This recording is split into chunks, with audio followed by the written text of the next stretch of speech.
आप सभी का रमेश रोयल यूट्यूब चैनल पर बहुत हार्दिक स्वागत है।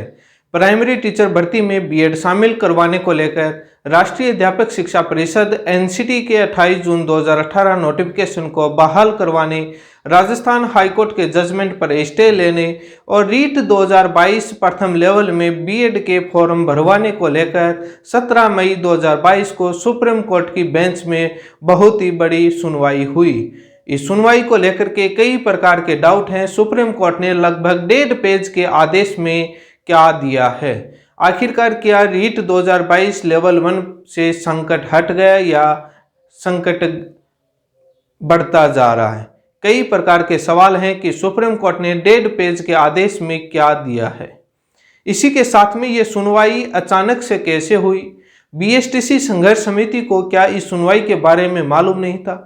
क्या एक बीएड की रणनीति, गोपनीयता और एक साजिश थी? बीएसटीसी संघर्ष समिति इस मामले को लेकर इतनी लापरवाह कैसे हो गई? कई प्रकार के सवाल समिति पर खड़े हो रहे हैं। इन तमाम चीज़ों को लेकर के इस वीडियो में चर्चा करूंगा। सुप्रीम कोर्ट में कौन सी बेंच में इस मैटर पर सुनवाई हुई? कौन से जज इस मैटर को सुना? क्या आदेश पारित किया? सबसे पहले कई तरह की साजिशें हैं, कई तरह की बातें हैं और मैं इस वीडियो में जो सुप्रीम कोर्ट ने जो अपने कल 17 मई 2022 को जो अपने 1.5 पेज के आदेश में जो ऑर्डर लिखा है, काफ़ी उस ऑर्डर को मैं पीडीएफ को अनुवाद के साथ समझाऊंगा। पूरा वो वीडियो जरूर देखिए। इसी वीडियो में आपको पूरी पीडीएफ है वो ट्रांसलेट करके और एक एक लाइन का अर्थ बताऊंगा कि सुप्रीम कोर्ट ने रीट 2022 को लेकर के क्या कहा है। जो भी साथी मेरे इस चैनल पर पहली बार जुड़ा है, चैनल को सब्सक्राइब करें ताकि आपको सुप्रीम कोर्ट से होने वाले इस मैटर के बारे में लेटेस्ट जानकारी आपको मिले। सबसे पहले सुप्रीम कोर्ट के आदेश को पढ़ने से पहले इस केस के बारे में जान लेते हैं। कब ये फाइल लगी, कौन सी बेंच में लगी, बीएड की क्या रणनीति थी, इन तमाम चीज़ों को लेकर के इस मैटर पर चर्चा करते हैं। सबसे पहले दोस्तों बात की जाए तो बीएड 9 मई 2022 को ये फाइल सुप्रीम कोर्ट में लगाता है। उसी दिन उस फाइल पर डिफेक्ट आ जाते हैं और बीएड उसी दिन डिफेक्ट सभी दूर करवा लेता है, जो आपकी स्क्रीन पर है। 10 मई को ये फाइल रजिस्टर्ड हो जाती है, जो आपकी स्क्रीन पर है, और रजिस्टर्ड होने के बाद सुनवाई की डेट मिल जाती है और सुनवाई होती है 17 मई को। फाइल रजिस्टर्ड हो जाती है, ये एसएलपी नहीं लगती है, ये रिट पिटीशन लगाई जाती है। लेकिन बीएसटीसी संघर्ष समिति को मालूम ही नहीं कि सुप्रीम कोर्ट में इस मैटर की सुनवाई हो रही है और फाइल लग चुकी है। कई प्रकार के सवाल खड़े होते हैं। इन तमाम चीज़ों को लेकर के ये सवाल इसलिए बता रहा हूँ कि ये सवाल काफ़ी लोगों ने कमेंट में किया है, काफ़ी लोगों ने मैसेज किया है, तो वाजिब बनता है ये सवाल होने चाहिए। और सुप्रीम कोर्ट ने अपने आदेश में क्या कहा? क्या सुप्रीम कोर्ट ने बीएड को प्राइमरी लेवल में रीट लेवल 1 में फॉर्म भरने के आदेश दे दिए? क्या इसी वजह से तो कल रीट की डेट बढ़ाई नहीं जा रही थी? ये तमाम तरीके के सवाल हैं। इस वीडियो में उन सभी सवालों पर मैं चर्चा करूंगा। 10 मई को फाइल रजिस्टर्ड हो जाती है, उसके बाद 17 मई की डेट मिलती है और 17 मई की डेट मिलती है और उसके बाद बेंच है वो जस्टिस दिनेश महेश्वरी, जस्टिस अनिरुद्ध बोस की बेंच में इस मैटर की सुनवाई होती है। कल कोर्ट नंबर 13 में जस्टिस दिनेश महेश्वरी, जस्टिस अनिरुद्ध बोस की बेंच में सुनवाई होती है। अब ऑर्डर आपको बताने से पहले बीएसटीसी संघर्ष समिति लापरवाह कैसे हुई, मालूम कैसे नहीं चला, इस बात पर मैं चर्चा करते हैं। बीएसटीसी छात्रों ने जब राजस्थान हाईकोर्ट डबल बेंच ने 25 नवंबर को फैसला सुनाया था गाइडलाइन को रद्द करके, उसके बाद सुप्रीम कोर्ट में कैविट दायर की थी। कैविट की जो वैलिडिटी है वो 90 दिन की होती है और बीएसटीसी छात्रों की तरफ से 2 कैविट लगाई हुई थी, एक मुकेश कुमार रॉयल बनाम से, एक मोनिका नाम से। उस कैविट की जो वैलिडिटी है, जो दूसरी जो मोनिका नाम से जो कैविट लगाई थी वो बाद में लगाई थी और मुकेश की पहले लगी थी। दोनों कैविट की वैलिडिटी एक्सपायर हो गई। 2 मई 2022 को कैविट की वैलिडिटी एक्सपायर होती है और कैविट का मतलब ये होता है कि जब कोई भी उस मैटर को लेकर के कोई भी वहाँ फाइल या रिट लगाता है तो उसका नोटिस तामील होता है सामने वाली पार्टी को जो कैविट लगाई। बीएसटीसी छात्रों को कैविट यदि एक्सपायर नहीं होती, 90 दिन से पहले लगती, तो इनको मालूम चल जाता है कि एक और फाइल लगी है, इनको फाइल की कॉपी मिलती है और इनको नोटिस मिलता है। लेकिन एक्सपायर होने की वजह से नहीं मिला, और यही बीएड की रणनीति थी कि सामने वाली पार्टी आ जाएगी, इसलिए इस हिसाब से लगाया जाए कि उनकी वैलिडिटी एक्सपायर हो, उनको मालूम नहीं चले, और गोपनीय तरीके से अपन फॉर्म भरवाने का आदेश ले लेते हैं। बीएसटीसी संघर्ष समिति की गलती नहीं है, क्योंकि कोर्ट प्रोसीजर होते हैं। वेबसाइट को सुप्रीम कोर्ट की वेबसाइट को केस को रेगुलरली चेक किया जाता है। एक जो समिति को पता लगता है केस का, ये वन थिंग होता है जो आपका कैविट का बताया। दूसरा होता है कि मैटर सिमिलर और टैग होते हैं। जो देवेश और एनसीटी और एमएचआरडी की जितनी भी फाइलें लगी थी, जो बीएड ने जो अपनी रिट पिटीशन लगाई थी, उस रिट पिटीशन को उनके साथ टैग नहीं करवाई और सिमिलरिटीज में भी नहीं आने दिया। इस हिसाब से लगाया कि सिमिलरिटीज या टैग में आया तो मैटर टैग हो जाएगा और सामने वाली पार्टी को पता लग जाएगा। उन्होंने इस हिसाब से मॉडिफाई से लगाया। लेकिन 17 मई 2022 को सुबह ऑफिस रिपोर्ट बनती है। उस ऑफिस रिपोर्ट में देवेश शर्मा की फाइल सिमिलरिटीज में आ जाती है, सिमिलर इश्यू अराइज है, उसमें एनेक्सर फाइल के मेंशन होते हैं।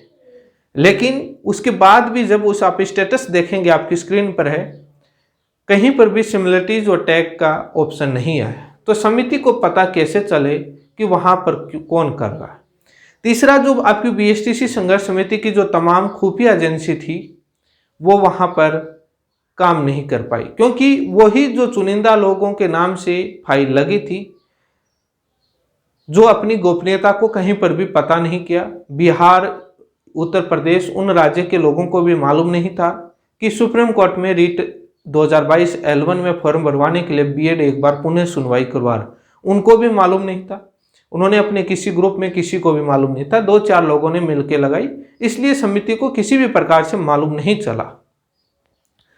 लेकिन बीएड की ये एक गोपनीयता, एक रणनीति साजिश थी कि हम 2022 में फॉर्म भरवा लेंगे। क्या हुआ कि 2021 में उन लोगों ने फॉर्म भरवाए और याचिकाकर्ता के नाम से उन्होंने खूब अच्छा खासा याचिकाकर्ता बनाए और अपना अच्छा फंड आया। यही चाल चलने के लिए उन्होंने सुप्रीम कोर्ट में प्रोसेस शुरू किया। लेकिन राजस्थान हाईकोर्ट का जजमेंट इतना स्ट्रॉन्ग था, इतना अच्छा फाइल थी बीएसटीसी छात्रों की, और जजमेंट इतना अच्छा था, और सुप्रीम कोर्ट में जितनी बार सुनवाई हुई इतना अच्छा पक्ष रखा गया, और जो भी ऑर्डर पास हुए वो इतने शानदार हुए, उनका बीएसटीसी संघर्ष समिति की जरूरत ही नहीं थी, वैसे ही उनका ऑर्डर हो गया। अब ये उनकी चाल थी, उनकी साजिश थी कि अपन आएंगे लाइव और बोलेंगे, धमाका कर दिया, फॉर्म भरने के आदेश मिल गए, क्योंकि उन्होंने हाईकोर्ट के समय भी कई प्रकार की टिप्पणी की थी फैसले को लेकर के। उसके बाद जब सुप्रीम कोर्ट में मामला गया, उस समय भी कई प्रकार की टिप्पणी की थी।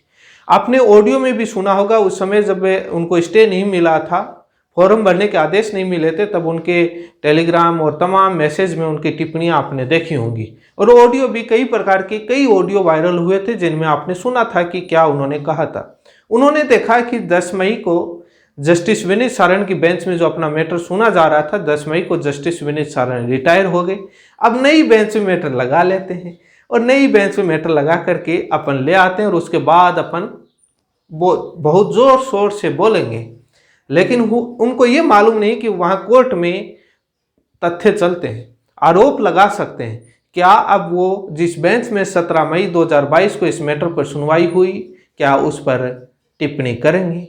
बेंच चेंज करके भी उन्होंने अपने मन की शांति प्राप्त कर ली है कि बेंच का तो कोई दोष नहीं है, क्योंकि सुप्रीम कोर्ट में मैंने पहले बताया था कि फाइल घर से पढ़ करके आती है।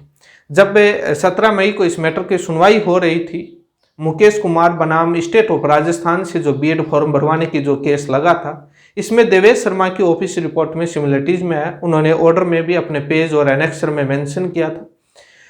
वहां पर देवेश शर्मा और एनसीटी एमएचआरडी की सभी फाइलें टैग होकर के जज के पास गई थी, और घर से उस मैटर को पढ़ के आए, और उसके बाद उन्होंने आदेश पारित किया।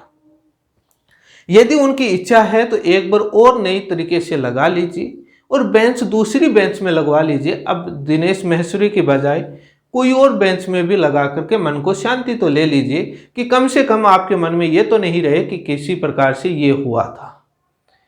एक बेंच में तो आपने चेंज करवा के देख लिया, एक बार और दूसरी बेंच में करवा सकते हैं। बेंच की प्रोसीजर को लेकर के मैंने जस्टिस विनीत सारण की बेंच में ये मैटर शुरुआत से क्यों लगा था, मैंने बताया था रामशरण मौर्य केस को लेकर के। वो आप मेरा पीछे वीडियो आप पूरी डिटेल में देख सकते हैं। मैंने बताया था कि आगे होने वाली सुनवाई में जस्टिस अनिरुद्ध बोस जिस भी बेंच में बैठे थे, चाहे उनकी स्वयं की सीनियर के तौर पर हो या किसी के साथ हो, जाएगा उन्हीं की बेंच में मैटर, उन्हीं की बेंच में गया। अब यदि किसी और आप जो कई तरह की बातें हैं वो उन बेंच में लगाना चाहें और फाइल लगा करके एक बार और जा सकते हैं, हाई कोर्ट में जा सकते हैं, सुप्रीम कोर्ट में जा सकते हैं कि हमको रिट 2022 बीएड लेवल 1 का फॉर्म भरने का आदेश दे दीजिए, आदेश मिल ही जाएगा। वैसे मैं आपको साथियों को बताना चाहूँ, जो उन्होंने आरोप लगाए बेंच को लेकर के, सुनवाई को लेकर के कई प्रकार की उन्होंने टिप्पणियां की थी, सब मालूम चल गया है। जनता बहुत समझदार है, पब्लिक को सब मालूम है। लेकिन ऑर्डर में क्यों जो कहा है उस ऑर्डर पर भी चर्चा करेंगे, पीडीएफ आपको पूरे पढ़ करके बताऊंगा। ऑर्डर बहुत शानदार दिया है सुप्रीम कोर्ट ने, बहुत शानदार ऑर्डर दिया है। आप उस ऑर्डर को पढ़ने के बाद आप भी खुश होंगे। ऑफिस से रिपोर्ट आती है और उस ऑफिस रिपोर्ट के बाद कैविट का आपको मैंने बताया एक्सपायर हो गई। बीएसटीसी संघर्ष समिति को मालूम कैसे चलता, लेकिन कई बीएसटीसी या डीएलईडी के छात्र ही समिति पर कई प्रकार के आरोप लगा रहे थे कि ये समिति एक सुनवाई का फंड एडवांस क्यों लेती है। सपोज कीजिए कि सिमिलरिटीज में टैग में मैटर आया नहीं और 16 मई को आ जाता, समिति रिस्क तो 1% भी नहीं लेती, वहाँ वकील तो खड़े करने होते, और क्या एक रात में समिति के पास फंड आ जाता सुनवाई के लिए, सवाल खड़े कर। अभी भी कोई भरोसा नहीं है कि आने वाली सुनवाई 19 जुलाई 2022 है, लेकिन उससे पहले भी क्या रणनीति, क्या साजिश रची जाए, समिति को प्रिपेयर रहना तो जरूरी है। इसलिए सवाल खड़े करने वालों को मालूम होना चाहिए कि समिति के पास प्रिपेयर प्लान से होना चाहिए। हाँ, ये मालूम नहीं चला, मालूम कैसे चलेगा, क्या वहाँ पर पूरे दिन यही काम थोड़ी है, मालूम एक लीगल प्रोसीजर होता है, उससे पता चलता है। कैविट होती है, कैविट की लिमिट एक्सपायर होगी, रोज रोज उस मैटर पर कैविट नहीं लगती, एक बार एक कैंडिडेट एक बार ही लगा सकता है, 90 दिन की टाइम लिमिट होती है। रीट 2022 को लेकर के पता था कि फॉर्म भरने के आदेश नहीं मिलेंगे, क्योंकि जो 28 अप्रैल 2022 को जो सुनवाई हुई थी उस समय बीएड के तमाम वकीलों ने कहा था कि सर ये भर्ती कंप्लीट होने जा रही है, इसमें भी हमको फॉर्म भरने का आदेश दें, जो टीचर भर्ती का, इसमें नहीं दें तो सर कम से कम हमने हाईकोर्ट में आदेश लेकर के रीट 2021 लेवल 1 का फॉर्म भर के एग्जाम दिया है, तो उसी तर्ज पर हमको रीट 2022 का भी फॉर्म भरने की तो अनुमति दे। लेकिन उस समय इनकार कर दिए, ओरली इनकार किया, तो इन्होंने देखा कि कम से कम ओरली कैसे मान ले, अपन तो ऑर्डर में लिखवाएंगे, इसलिए उन्होंने नई फाइल लगाई और उन्होंने अच्छा खासा 1.5 पेज के अंदर लिखवा के ले आ गए कि हमको कोई अनुमति बीएड के फॉर्म भरने के आदेश की अनुमति नहीं मिली है रीट 2022 लेवल 1। ओरली उनको अच्छा नहीं लगा था, उन्होंने अपना ऑर्डर में लिखवाने को उचित समझा, तो जज साहब ने लिख करके कल दे दिया है कि आपको कोई अनुमति नहीं है। ओरली में क्या है कि जनता को वो कह रहे थे कि हमको ऐसा कुछ नहीं हुआ, ऐसा कुछ नहीं हुआ। अब जनता आराम से उस ऑर्डर का ट्रांसलेट करके पढ़ सकती है, और वो वैसे मैं बताऊंगा कि क्या कहा है। पीछे को लेकर के भी मना किया था, वो भी आपको मालूम चल जाएगा कि वास्तव में कोर्ट ने हर बार इनको इनकार किया है। अब जो सबसे बड़ी बात है हाईकोर्ट पर बेंच चेंज करने को लेकर के, बेंच के बारे में तमाम चीज़ें मैंने बताई हैं। यदि और भी इच्छा हो तो बेंच चेंज करवा कर सकते हैं, एक और फाइल लगा सकते हैं, और उसको आप टैग या सिमिलर ना करवाइए, आपको मालूम चल जाएगा। वैसे इश्यू राइज हुआ बेंच का लेकर के, तो उन्होंने अपने वीडियो में कहने की कोशिश करी थी कि हम उस बेंच से कोई डर नहीं रहे थे, हमने 28 अप्रैल को सुनवाई करवाई। वो मालूम है क्यों सुनवाई करवाई थी, आपको मालूम था कि रीट 2022 के फॉर्म भरने की अनुमति मिल जाए, क्या एमएचआरडी आ जाए, क्या पता राजस्थान के हाईकोर्ट के जजमेंट पर स्टे मिल जाए, क्या पता फॉर्म लास्ट डेट जा रही है कुछ मिल जाए। इसलिए आपने सुनवाई करवाई थी। जब ओरली आपको कोई सहायता नहीं मिली तो आपने देखा कि बेंच चेंज करवा लेते हैं, इस बेंच में तो कुछ होना नहीं, क्योंकि वो टिप्पणियां और वो मैसेज और वो रिकॉर्ड पर पड़े हैं बातें। एक ऑडियो की बात नहीं है, कई ऑडियो में ये चीज़ें बोली गई हैं, कई वीडियो में लाइव में ये चीज़ें बोली गई हैं, जो सभी को मालूम है, कई कई प्लेटफॉर्म पर बोली गई हैं। लेकिन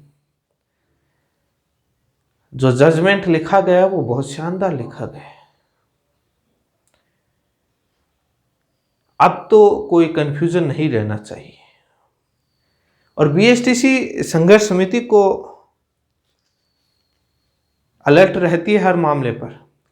पंजाब का मैटर बीएसटीसी संघर्ष समिति के सदस्य देख रहे हैं, वहाँ से सॉल्यूशन करवाए। हिमाचल का देख रहे हैं, हिमाचल का सॉल्यूशन करवाए।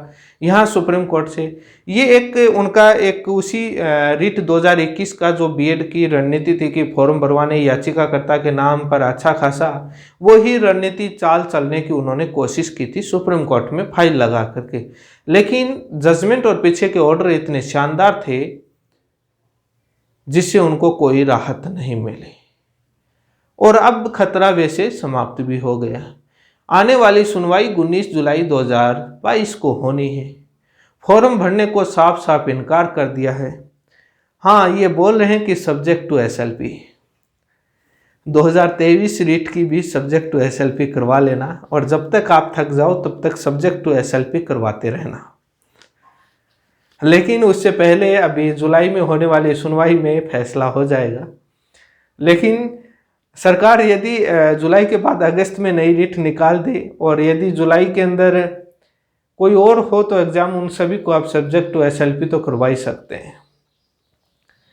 19 जुलाई को मामला निपट जाना चाहिए। यदि नहीं निपटता, एक सुनवाई की डेट और मिलती है, तो आने वाली जो नई टीचर एग्जाम है उसको भी सब्जेक्ट टू एसएलपी करवा लीजिएगा, और कहिएगा कि एक प्लस पॉइंट मिला है, सब्जेक्ट टू एसएलपी हुई है। सब्जेक्ट टू एसएलपी तो ऑर्डर दिया है, सभी को मालूम है, क्योंकि वो याचिका खारिज हो रही थी बीएड की। उस समय जब याचिका खारिज हो रही थी तो उनके पास एक ही इलाज था, एक ही था कि sir subject to REET petition, subject to SLP तो कर दीजिए, वो होगा, वो फैसला इस पर भी लागू हो जाएगा, आप अनुमति तो नहीं दे। अब देखिए, आप सभी जो सुप्रीम कोर्ट ने अपने आदेश में, जो 1.5 पेज के आदेश में क्या कहा है वो आप पढ़िए। आपको मैं ट्रांसलेट करके बताता हूँ क्या कहा है।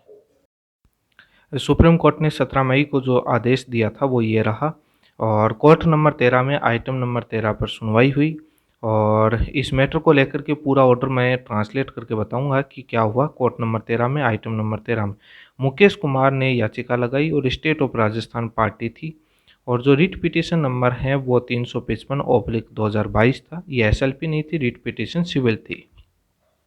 17 मई 2022 को इस मैटर की सुनवाई होती है, और इस मैटर पर डिटेल में चर्चा होती है काफ़ी, और पुरानी एनसीटी और एमएचआरडी की फाइल और देवेश शर्मा की पुरानी फाइल पर भी चर्चा होती है। ये बेंच दिनेश महेश्वरी और जस्टिस अनिरुद्ध बोस की बेंच में ये मैटर सुना जाता है।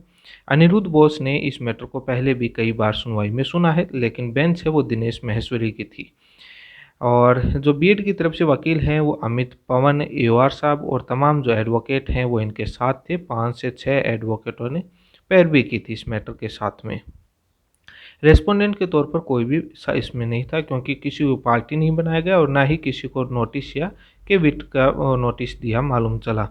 In the view of judgement delivered, order में जो लिखा है, in the view of judgement delivered by the high court in the bench of petitions led by DB civil writ petition 1853/2021 and pendency of special leave petition led by SLP 20743 of 2021 involving the same subject matter concerning the claim of B.Ed qualifications holders to appear in Rajasthan teacher eligibility test.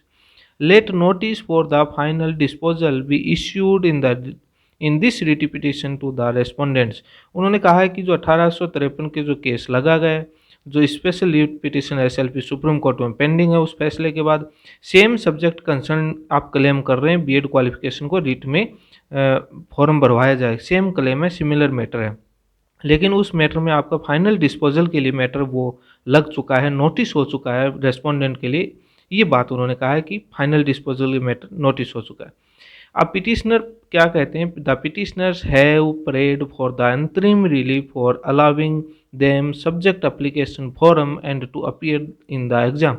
Forum भरने की अनुमति और exam में बैठने की अनुमति prayer में अंतरिम रिलीफ के तौर पर बीएड के वकील सुप्रीम कोर्ट में मांगते हैं।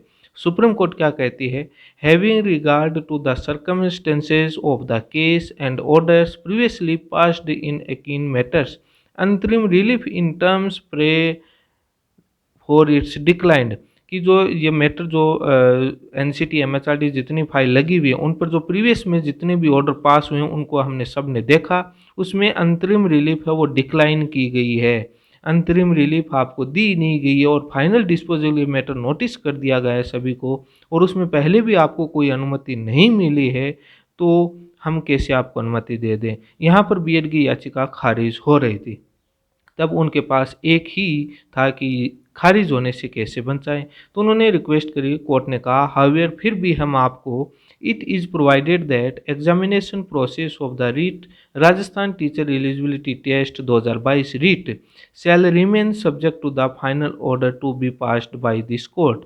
जो भी ये कोर्ट ऑर्डर पास करेगा उसके सब्जेक्ट में रहेगा, ये रीट पिटिशन के अधीन रीट 2022 रख दी गई। Dasti service in addition to ordinary process is permitted, ये सभी चीज़ें सरकार चालू रखे, कोई स्टे नहीं। और कनेक्ट कर दिया है जो एसएलपी बीएड की तरफ से 20,743 जो 2021 जो देवेश शर्मा की याचिका है उसके साथ जो भी एमएचआरडी एनसीटी के फाइल है सभी के साथ टेक कर दिया। अब आपको इसमें पता लग गया होगा कि बीएड को लिखित रूप में आदेश दे दिया है कि आपको रीट 2022 में फॉर्म भरने की अनुमति नहीं है। Same claim same similar issue है और फाइनल डिस्पोजल के लिए मैटर लगा हुआ है, सभी पार्टीज को नोटिस किया हुआ है, तो बीएड को किसी भी प्रकार की राहत नहीं मिली। बेंच चेंज करवा के भी देख लिया, बीएड को कोई राहत नहीं मिली। और राजस्थान हाईकोर्ट का डीबी जो 1853/2021 और जो एमएचआरडी फाइल चैलेंज का जजमेंट कितना शानदार था आपने देखा। जस्टिस दिनेश महेश्वरी की बेंच में ये मैटर सुनवाई। तमाम जो मैंने पीछे बताया पूरा आपको सब चीज़ें मालूम चल चुकी हैं कि कोई भी राहत नहीं मिली और ये बीएसटीसी की बहुत शानदार जीत है।